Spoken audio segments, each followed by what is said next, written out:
Viktor basically was the embodiment of the Arcane. The Arcane was using him as a vessel to basically spread its influence. And obviously, we only really saw the last time we saw Viktor in Act 1 was he healed the one guy that had betrayed Vi Yep. and turned her into Silco. Well, then obviously, once you get to Act 2, at the end of episode 5, you see that Viktor's been busy. Mm-hmm. Salo is in the Hex, what is it called? The Hex Tower like thing. It's like where they send all the ships through. It's like the thing that powers all the Hex tech. Yeah, the and hex built core, over. the core of it, pretty much. And we're down there, and Salo grabs the two cores. Yep, the He's canisters carrying out. them out, and all of a sudden you see the Wild Rune appear, and then Jace out of nowhere forms, and Jace obviously at this point looks pretty scary. Yeah. He looks completely aged, Yeah, completely clothes different. tattered.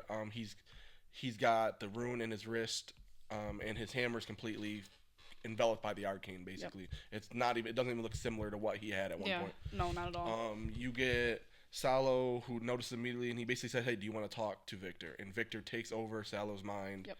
and talks to him. So at this point, we know that Viktor is clearly a lot more powerful than we even was let on. Yeah. With healing characters. And then after Jace basically says, "Hey, I can't let you leave. You know, what you're doing now is too far."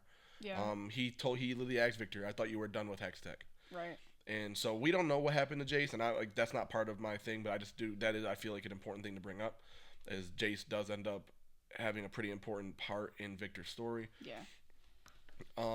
But I do think that it does look like I was correct. It does seem that Viktor, for better or worse, is the embodiment of the Arcane, although it Absolutely. does feel that he's being manipulated by it. It doesn't seem to be a good thing. Jules actually sent a really good thing that kind of backed up my theory yesterday, that the Arcane shows, what was Skylar? Or what's her name? Sky. Yep. Yeah.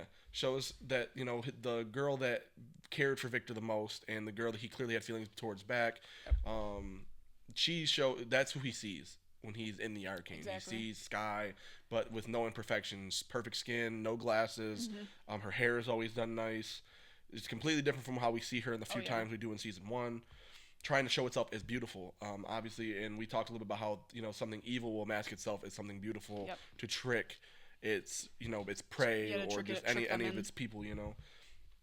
So we see Viktor in this whole thing where now he's healing all these people. He's his own community. He's completely built up this part of the Undercity that he's in, Yep. which is also the same place where Vi and Jinx grew up, and he's got this whole community now, and they're all healed, and people still keep showing up.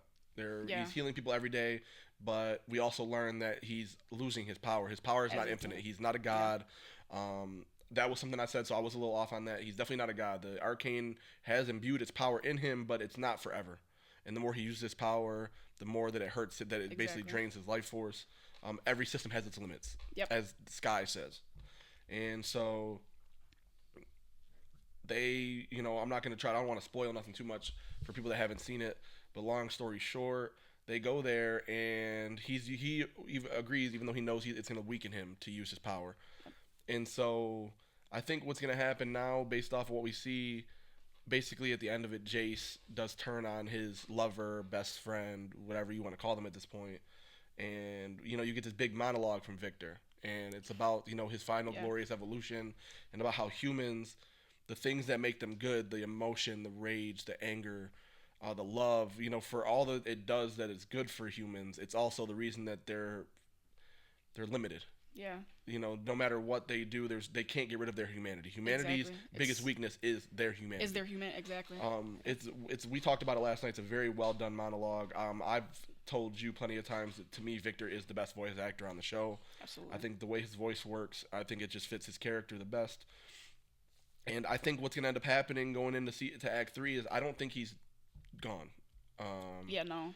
Obviously, if you involve Singed and anything, nobody is truly gone. You kind of get a little bit of a sneak peek in the teaser trailer that you see the stuff that was hanging from him when he was hanging up in the air. Yep. You kind of see the Arcane moving around still. They have him captured. What they're going to do with him, we're not 100% sure. My theory is that, and I kind of did use your knowledge a little bit. You know more about League of Legends lore than I do, obviously. We see Singed, or Dr. Revik's daughter, Oriana, and he basically says the reason that I do what I do is to cure her. and cure her of what? It's not a disease. It's not some disability. He just doesn't want her to die. Yep. You know, he loves her so much that he basically cannot deal with his daughter dying, and he trapped her in like this cocoon stasis kind of thing. When it looks like she's a child, I mean, she can't be older than maybe what Powder was in the first couple episodes of season 1. I agree. And you know, he even says to Caitlin, you know, maybe in another life you guys would have been friends. You know, so what I genuinely think is going to happen is that he's going to keep Viktor alive, maybe bring back Viktor. And he even said it, you know, if I combine your stuff with my Apex Shimmer, you know, we could bring you back to full strength. Like you know, so and I could see something like that happening where Viktor becomes the full character that he becomes in League of Legends, the full metallic, the mask, all that. Oh yeah. Obviously, we talked about it in the intro where like he's putting on the mask, but I think that mask is more so his turn into what he becomes like in the League of Legends, the games. I think that he'll use Viktor's powers to heal his daughter, but it's not going to work out the way he thinks. I don't think he understands Viktor's powers to the fullest extent. Yeah. And I know you told me that Orianna is basically like a metallic ballerina. Like that's like how she looks in the game. Yeah. She's basically full metal. We actually see the metal similarities in all of his his disciples that he heals.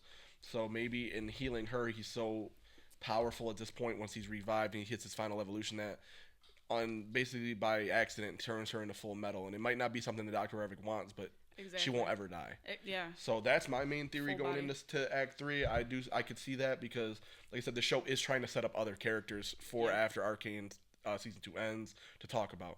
Obviously, Orianna's a big character. Viktor is a big character. So these characters could have their own storylines down the line in other seasons. So that's me. That's what I'm going to go with. I do think that basically Viktor is still alive, and what they're going to do is basically use Viktor to heal Orianna, and that's what Dr. Revik's whole thing is. That's his end game. It's not about helping embessa or anything like that. This whole time where he, you know, obviously embessa basically told him, just help me. I don't think he was ever really out for embessa, but this is why he wants to do it. If he has, you know, he has Warwick's body and Viktor's body, you combine that together, he probably is going to be able to heal his daughter. Yeah. And that'll be my theory for season 2, Act 3.